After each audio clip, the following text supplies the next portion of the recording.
Wah, ini kita lama banget ya nggak ketemu nih, Mi. Ya ampun, nggak ketemu dan ngobrol bareng di Pojok Forensik. Ya ampun.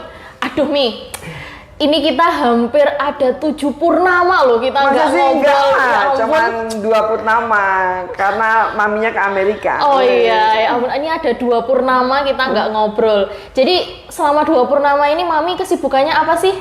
Ya seperti biasa kegiatan sebagai Kabidokes Jawa Tengah, pelayanan kesehatan anggota dan keluarganya juga masyarakat sekitar. Seperti itu dan ya tentang di bidang kesehatan lah, kedokteran sama ngajar mahasiswa juga. Ngajar mahasiswa juga tetap ya Mi ya. Sama ini konsisten. Nguji koas. Nguji koas gitu ya. Tahu singkatan koas nggak? Koasisten. Aku pikir dia nggak tahu. Kalau di forensik koas itu sama aja DDM. DDM apa? Dokter muda. Tapi kalau di forensik dorong mayat. Plesetannya itu ya Mi ya. Oke. Selain itu kayaknya kemarin juga Mami ke Amerika dong ya. Ya ampun, itu juga keren banget loh guys. Pertemuan poluan internasional. Guys, di Mami ke Amerika. Niagara Falls di kota negara Kanada itu cuman 15 menit ke Amerika. Jadi pertemuannya seminggu di Niagara Falls, air terjun itu kotanya di situ, terus nyebrang langsung sampai Buffalo, sampai New York, sampai Washington, sampai LA. Wow, keren. Hampir semua bagian di Amerika dong dijelajahi sama Mami, keren banget. Sambil lihat forensiknya di sana. Oh, sambil lihat forensiknya di sana ya, memang ya, untuk tahu kayak perbedaannya. Nanti mungkin next case kita akan bahas tentang waktu di Amerika ya, Mi ya. CSI-nya yang ada di sana. Tapi untuk hari ini kita special edition ya, Mi ya. Karena hari ini Mami juga sebagai guru besar forensik ini lagi ada nguji sama adik-adik DM dorong mayat kata Mami tadi ya. Nah, Mi, boleh dikenalin dong Mi. Ini siapa adik-adiknya? Siapa namanya kenalin? Nama saya Tinizia. Dia nggak pakai ini, nggak terang-terang keras. Tinizia. Nggak pakai mic. Dari Unpar. Asli mana? Asli Jogja. Jogja. Saya Sadiqul Amin, asal dari Pekalongan. Oh, anaknya Habib nih. Oh, luar biasa. Pekalongan ya Mi ya. Kota santri nah ya. Saya Elvin Puja Satyadi dari Untar, asli dari Bekasi. Oh, orang Bekasi. Oh, dari Bekasi. Oke. Kita tanya dulu nih Mi. Udah ready belum nih ujian sama Mami? Ready. Harus ready dong. Kalau di forensik itu kapanpun, dimanapun itu kalau ada kasus harus siap berangkat ya Mi ya. Iya. Termasuk nanti 24 jam. Termasuk nanti kalau jadi dokter juga harus kayak gitu ya Mi ya. Panggilan apa aja harus siap. Untuk menolong sesama juga. Untuk menolong sesama juga. Nah, Mi, untuk hari ini kita kayaknya mau bahas yang seru-seru tapi creepy ya Mi ya. Creepy ngeri gitu Mi. Kita hari ini kayaknya mau bahas tentang kasus mutilasi. Iya, kasus mutilasi. Jadi kalau kita ngomongin tentang mutilasi itu pasti pikiran orang itu adalah potongan jenazah. Nah Mi, boleh nih kita sharing ke netizen ya Mi ya. Sebenarnya kalau dari ilmu forensik Mi, mutilasi itu apa sih Mi? Ya, coba tanyakan kamu dulu, mutilasi apa? Nanti aku menyimpulkan. Yang saya baca itu terpisahnya anggota tubuh dengan anggota tubuh yang lain, sebab yang tidak wajar. Betul, jadi terbagi-bagi ya, yang kita sebut body part atau bagian-bagian tubuh. Jangan menyampaikan potongan-potongan tubuh, itu menyeramkan. Kalau kita ngomongnya body part atau bagian-bagian tubuh yang terpisah satu sama lain. Oke, betul kamu? Sama seperti itu. Kopes ya, sama lah ya, jawabannya idem gitu guys ya. Mungkin ada tambahan lagi? Mungkin ada tujuannya dari yang melakukan pembunuhan mutilasi tersebut untuk menghilangkan bukti, jadinya sulit untuk untuk mengidentifikasi korbannya. Betul, tapi yang penting bukan bukti dulu, menghilangkan identifikasi. Menghilangkan identitas. Makanya tujuannya mutilasi pertama identifikasi. Oke. Tujuannya tuh identitas biar nggak dikenal. Ya, kenapa sih dia dimutilasi? Oke. Mutilasi itu jadi bisa seperti tadi menurut teori dibagi-bagi ya bagian tubuh. Ada juga yang menghilangkan dengan alat vitalnya karena biar tidak diketahui dia jenis kelaminnya. Jenis kelaminnya. Saya pernah ada kasus, jadi selain kepalanya juga organ vital dari kemaluan, dari dadanya semua dihilangkan. Oke. Dipikir dokter forensiknya nggak tahu kalau nanti pasti ini ya laki atau perempuan. Jadi berusaha menghilangkan identitas.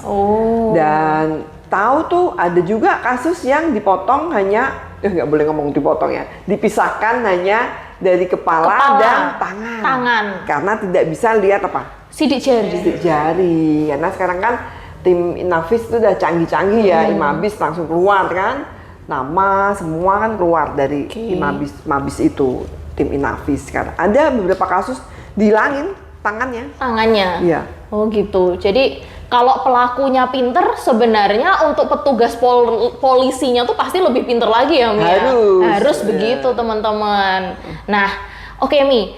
Kalau misalnya kita mau menilik sebentar ke belakang ya, Mia. Di tahun 2022 ini sempat ada kasus menggembarkan juga di Jawa Tengah ya, Mia.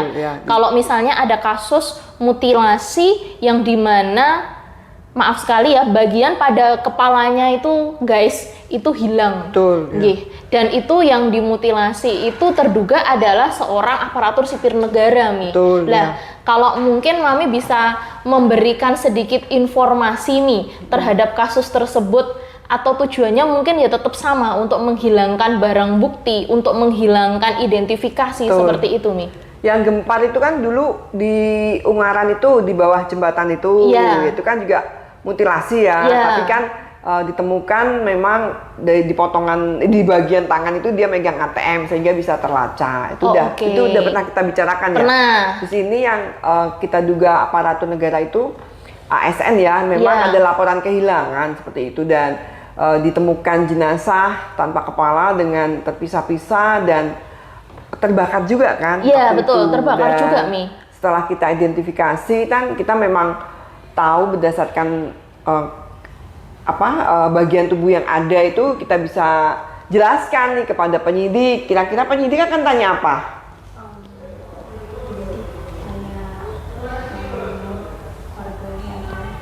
Warga tanya ke ini kok, tanya tentang jenazah ke saya gitu. Kan saya meriksa jenazah nih, Pak polisinya tanya, Bu, apa Bu? Ini apa? Ya, jenis kelamin, penting, terus usia. Iya, terus yang paling penting? Tinggi badan, iya, terus? Identifikasi lagi seperti warna kulit. Yang paling penting apa? Setelah identitas itu, yang paling penting penyidik akan tahu. Sidik jari susah kebakar. Sudah terbakar. Gigi mungkin. Periksa gigi ya. Dari gigi kan tahu usia, jenis kelamin, bisa tahu dari gigi. Apalagi yang penting penyidik akan tanya. Barang-barang yang ditemukan di sekitarnya. Iya. Properti. Paling penting. Paling penting lagi. Paling penting saya. Kira-kira apa? Kamu kalau bikin visum tuh apa yang ditulis di kesimpulan? Penyebab kematian. Sebelumnya apa? Ayo paling penting. Identitas. Udah tadi. Identitasnya belum tahu dia. Belum teridentifikasi. Apa paling penting banget polisi tanya gitu. Kok golongan darah belum paling penting nih. Tadi udah bagus yang mudah sebab kematian. Sebelum sebab kematian, pasti polisi tanya itu nomor 1 yang ditanyakan. Karena kepentingan apa? Alibi. Deng dong. Penonton ada yang tahu? Ya, netizen ini ada yang tahu nggak ini? Aduh. Apa? Apa? Cause of death, manner of death, mechanism of death, apa yang nomor 1? Ya sudah ngomong cause, manner, mekanisme, sebelumnya apa? Time of death. Aku gregetan dari tadi tuh mau jawab nih, tapi aku bukan koas. Waktu kematian. Jadi waktu kematian itu yang paling pertama ditanyakan pasti ya, Mia. Oke. tadi kepentingan untuk alibi, Untuk biar tahu alibinya, ya. dan sesuai nggak. Kalau di kepolisian kan ada berkas tuh, ada laporan kehilangan, mesti tanya dalam waktu seminggu ini, misalnya saya ngomong ini udah meninggal 5-7 hari yang lalu dan kira-kira siapa dia, dari inafis nggak keluar, dari gigi atau DNA kan nunggu waktu, kan kepentingan identifikasi itu sangat penting dan sehingga polisi akan cari laporan-laporan kehilangan itu yang kira-kira dilaporkan hilang antara waktu itu dia meninggal. Seperti itu. Tuh didengerin buat para DDM yang ada di sini ya Mi ya. Oke Mi, kita masuk ke untuk identifikasinya. Yeah. Tadi kan udah tahu untuk step-stepnya kalau misalnya ditemukan ada mayat atau jenazah yang tinggal ada body partnya tertentu, body Yeah. part lainnya hilang. Kalau untuk identifikasi itu pasti netizen pengen tahu. Yeah. Stepnya itu apa Mi? Kalau misalnya ditemukan ada korban mutilasi. Betul, tanpa kepala ya Tanpa contohnya. kepala, karena kan Ayo, nggak bisa apa? dikenali Apa? nih. Diapain jenazahnya? Berarti bagian tubuh doang ya, Dok? Iya, Iya. ya, jenazah itu diapain? Kamu periksa itu pertama diperlakukan bagaimana? Dia itu di manusia atau bukan dicek? Iya.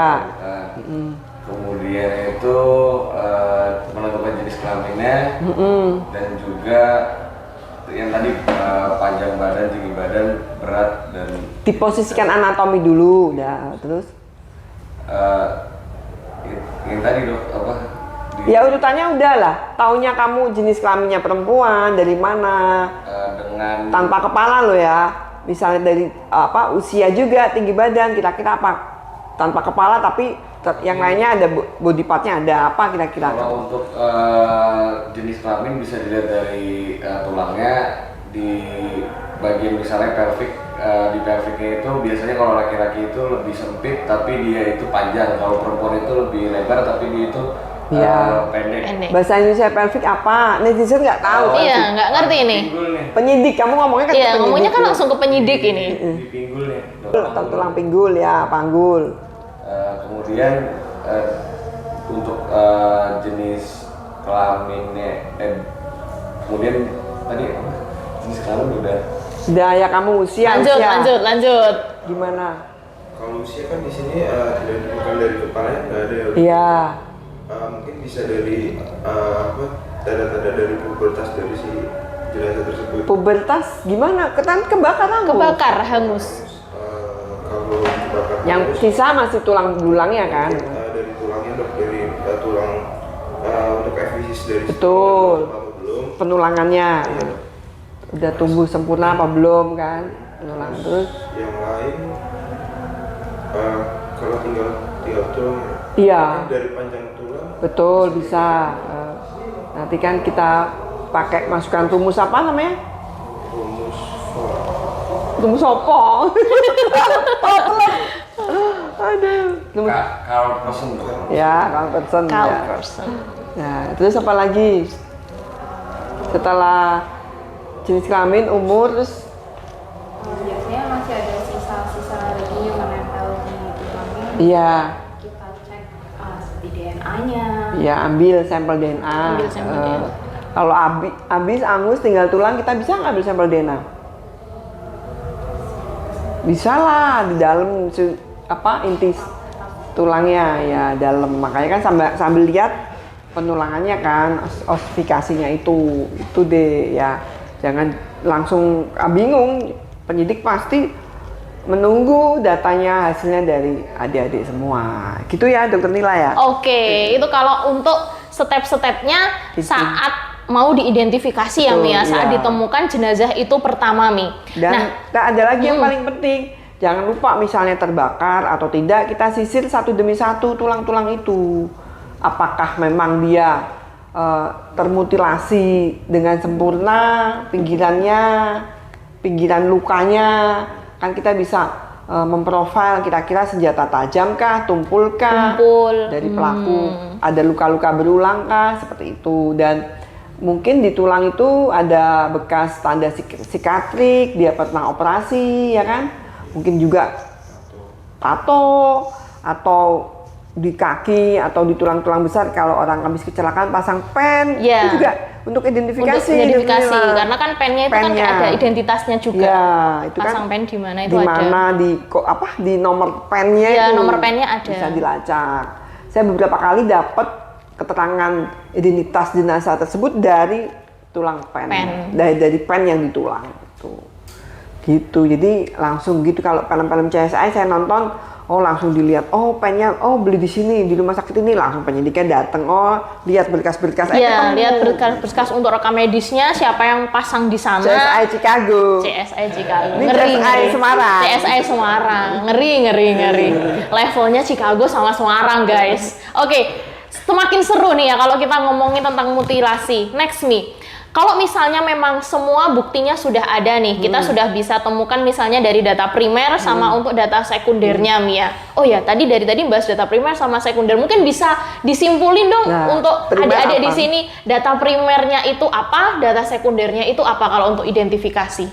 Kalau untuk identifikasi kan kita bisa cari data primer sama sekunder. Nah itu ada syaratnya bisa kita identifikasi. Pertama bisa kita dengan satu data primer yang kita temui dan atau tanpa adanya data sekunder. Tapi bisa juga kalau kita menemukan dua data sekunder dan tidak ada data primernya itu bisa. Nah untuk data primernya sendiri itu bisa kita ambil dari sidik jari, terus sama gigi-gigi dan juga DNA.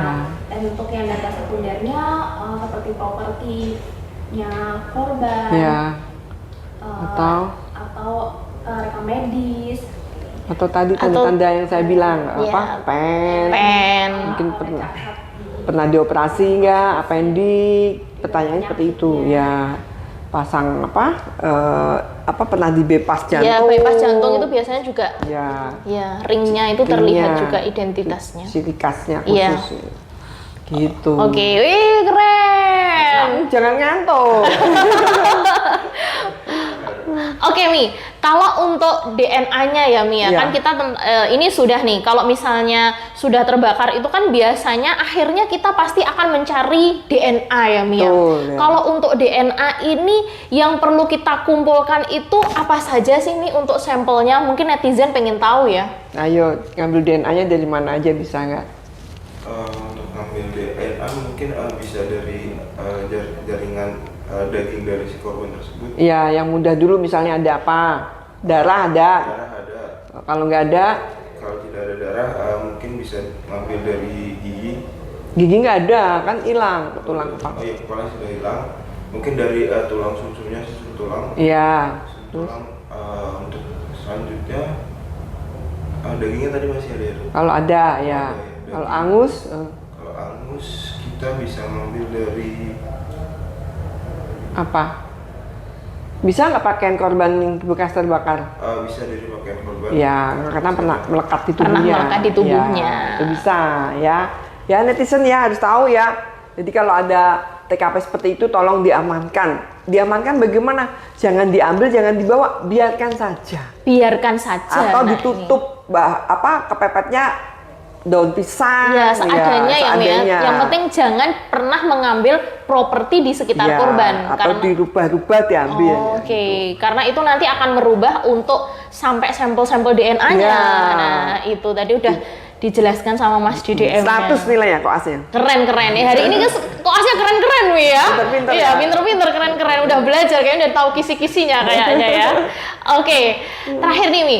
Kalau misalnya nih, pernah nggak Mami punya pengalaman sudah melakukan berbagai macam cara sampai sampel DNA, tapi jenazah tersebut nih masih belum bisa teridentifikasi. Ada nggak, Mi, kasus yang pernah Mami temui?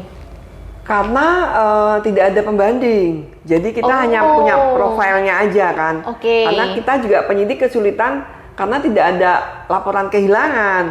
Adapun orang melaporkan kehilangan, terus kita bandingkan tidak matching terus seperti itu. Ada kasus tahun 2006 di Kopeng, itu kepalanya sama tangannya, jarinya, organ vitalnya hilang semua. Sampai sekarang belum terungkap karena belum bisa teridentifikasi. Iya. Tapi kita ya itu karena nggak ketemu, karena di Kopeng itu kejadiannya di suatu motel ya, terus nggak ada saksi, nggak ada yang lihat. Hari ketiga kok penghuninya nggak keluar kamar, didobrak ternyata ada jenazah yang sudah termutilasi. Termutilasi. Oke, berarti memang juga. kalau untuk sampel DNA kan berarti harus memang ada gambaran dari sampel DNA jenazahnya, juga ada profil dari jenazahnya, juga harus ada profil dari saudaranya mungkin pembandingnya.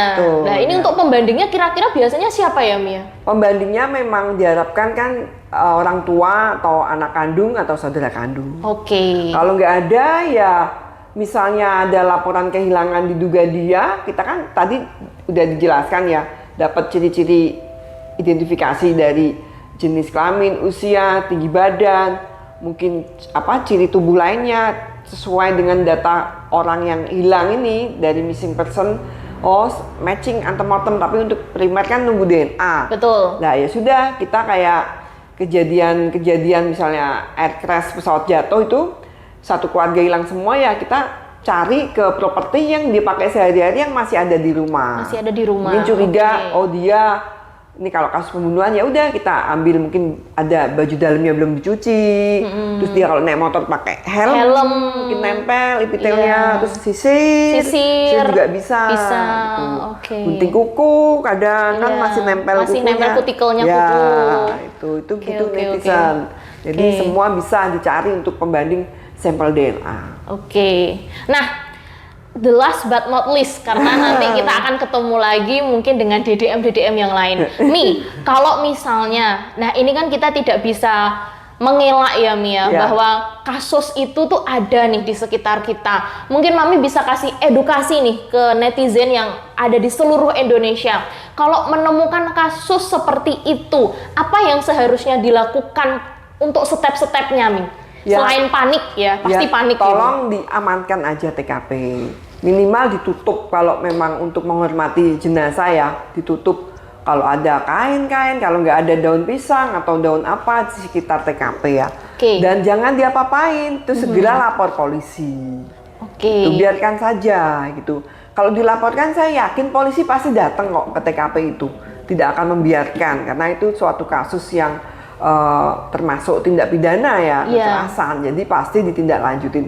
Tapi kalau rekan-rekan terus membantu, terus berusaha membersihkan, dikira masih hidup ya itu kasihan. Kasihannya apa? Nanti bisa menghilangkan jejak, mungkin ada sidik jari atau DNA pelaku yang di korban di bisa, sekitar korban ya di TKP ya. Bisa terkontaminasi sama kita yang mau menolong gitu loh. Pasti tahu lah kalau ada jenazah tidak normal, terbagi-bagi body part kan, mutilasi pasti udah meninggal. Gitu ya sudah, biarkan saja. Biarkan saja teman-teman. Terus lapor polisi. Lapor polisi itu wajib. Nah, jadi buat netizen yang ada di rumah nih hari ini kan sudah seru banget ya Mia tentang mutilasi. Tapi tadi yang perlu saya garis bawahi dari Mami. Jadi jangan terlalu pengen tahu urusan orang gitu. Jadi kalau misalnya memang kamu semua yang ada di rumah ini menemukan ada kasus seperti itu, yang paling penting adalah ya sudah biarkan seperti itu dan segera lapor ke polisi. Karena polisi pasti siap untuk membantu dan melayani. Gitu. Karena ini tugas polisi ya Mia. Mungkin itu saja ya Mia hari ini. Adikku Asya udah keringetan nih kayaknya ya. Sampai cuma 3 pertanyaan ya. Iya, paling cuma 3 pertanyaan hari ini kayaknya simple banget deh Mia. Nanti mungkin ada ujian lagi ya Mia. Merayap. Wah, ngeri banget kalau ujiannya sama Mami Hastri ya. Semua kita mungkin bisa. Jangan lupa untuk semua netizen yang ada di rumah, jangan lupa untuk apa? Subscribe, share, komen juga. Jadi jangan lupa untuk subscribe, like, dan komen tetap di Pojok Forensik.